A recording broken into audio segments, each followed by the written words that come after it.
near complete rollout. Many people have been skeptical about various social sector schemes and their implementation because of leakages, because of fears of corruption, inefficiencies, etc. And there are so many schemes of central ministries linked to the DBT. They are the Social Justice and Empowerment Ministry schemes. There's the HRD Ministry, there's Tribal Affairs, Minority Affairs, Women and Child Development, Health and Family Welfare, Labour. Now you've got Petroleum as well. In future we'll have Rural Development. So does bringing all these DBT schemes under, these schemes all under the DBT, does it, enhance the efficiency of each ministry in some way, taking away much work? Let me ask you a question. How many people who are getting the benefit today under DBT have complained that the benefit has not been received? Virtually zero. These numbers are small, but they tell a very important story. Take, for example, the post-metric scholarship for scheduled caste students. 32,465 beneficiaries under one scheme. And we have transferred over 17 crore. Now, each one of this 32,465 knows that the money is in the bank. Earlier, that was not the case. Take, for example, fellowship schemes of the AICTE. It's a very small number, 27 fellows. But we have transferred 20 lakh rupees, and everyone knows that the last rupee has been accounted for. I think what is important is, while we started with schemes with a small number of beneficiaries, that was intended to test the system. And the system is coming out with flying colors. There are virtually no complaint. Rajiv Gandhi National Fellowship, 290, but 55 lakhs has been transferred. Have you heard of a complaint by any Rajiv Gandhi National Fellow? So I think the point we are trying to make is, once the rollout takes place and the money is deposited in the bank account, you will find that complaints dwindle to near zero. Right. That means there is no corruption, no leakage, no delay, and there is near 100% satisfaction. The aim of this is exactly that. No corruption, no leakage, and 100% satisfaction. And the chances of duplicate accounts, etc.? That is in fact, the LPG rollout will eliminate all duplicate accounts. See, there's not likely to be too many duplicate accounts when the beneficiary number is small. But when we're talking about 120 million or 12 crore or 140 million, 14 crore, there's bound to be duplication and falsification. When the LPG rollout is complete, and as we go from district to district, all the duplication will be eliminated. So you've been saying that in a couple of years, the fiscal deficit, you'll bring it down to 3%. Now, eventually from the subsidy bill, how much would you, cut from the subsidy bill through DBT? Quite a bit. Let me give you an example. If, say, 1 crore LPG beneficiaries are not genuine beneficiaries, and we knock out 1 crore every month, at least for 9 cylinders, at the subsidy rate of about 500 rupees a cylinder, I will save 500 crore a month. And on 9 cylinders, I will save 4,500 crore. Similarly, when eventually we roll out NSAP, the old age pension, and again Manrega, and if duplicate cards are eliminated, duplicate entries are eliminated, falsification of accounts is virtually eliminated, there will be huge savings. And I think this will bring greater efficiency, transparency, right, accountability, besides, of course, giving me significant savings. So you said earlier, too, in this interview that this is a dynamic list. It keeps changing, and also the schemes are dynamic because the number of schemes you're in.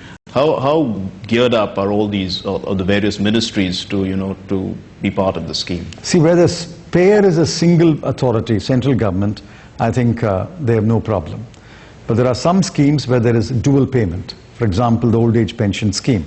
The central government gives a certain amount and the state government adds its own amount. Now we'll have to find a way in which both payments go to the account simultaneously or in a dovetailed manner. At the moment, the money is going to the state government, which then adds its contribution, and sends it to the bank account. That is also part of the DBT. See, the DBT is any payment which goes to the bank account through a automatic black box channel. No human interface. Right. So that is DBT. It can go directly from the central government to the state government and to the beneficiary, or from the state government to the beneficiary's account. Both are DBT. One is no less than the other. But I think central government departments are fully geared up where the payer is only the central government. Where they have to dovetail with the state government, I think they're working out the mechanics. And that will come into play when you implement Manrega. Yeah, it will come into play when we do NSAP also. Right. And Manrega is due to come through DBT by October. Is that still on track, sir? Well, it may not come all over India. It will certainly start as a pilot in some places. We would like to start it as a pilot. Right. We are also contemplating post offices as a vehicle of delivery. And will food and fertilizer subsidies also come under DBT at some stage? Eventually, and let me underline eventually. These are complex issues. We are introducing the food security bill, so that has to stabilize first. And then fertilizer. See, fertilizer, there are millions of points of delivery of fertilizer, millions of purchasers of fertilizer. Now, the subsidy today goes to the company which produces the fertilizer. If you want to transfer the subsidy to the purchaser, to the consumer, that requires a very elaborate system. So I think these are towards the end of the rollout. I think we should start with the doable and go to schemes which are progressively more and more difficult, more and more complex, and more widespread. Right. What about food and fertilizer will come late. And healthcare, healthcare is possible. For example, today, ASHA payments can be done. We are now doing Janani Suraksha Yojana. Right. We can do the ASHA payments. And ultimately, even this cashless healthcare system where an insurance premium is paid, we'll have to see whether the cashless payment can be credited to the account of the beneficiary and paid directly to the insurance company.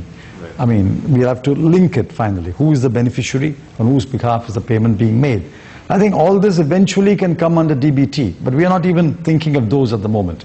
At the moment, we're thinking of schemes which are in operation, where the payer is the government of India, and where we can get the money into the bank account. So, as far as the roadmap of DBT is concerned, you're happy that it's moving according to track? The roadmap is getting clearer and clearer every day. We've now got a mission. We've got a mission director.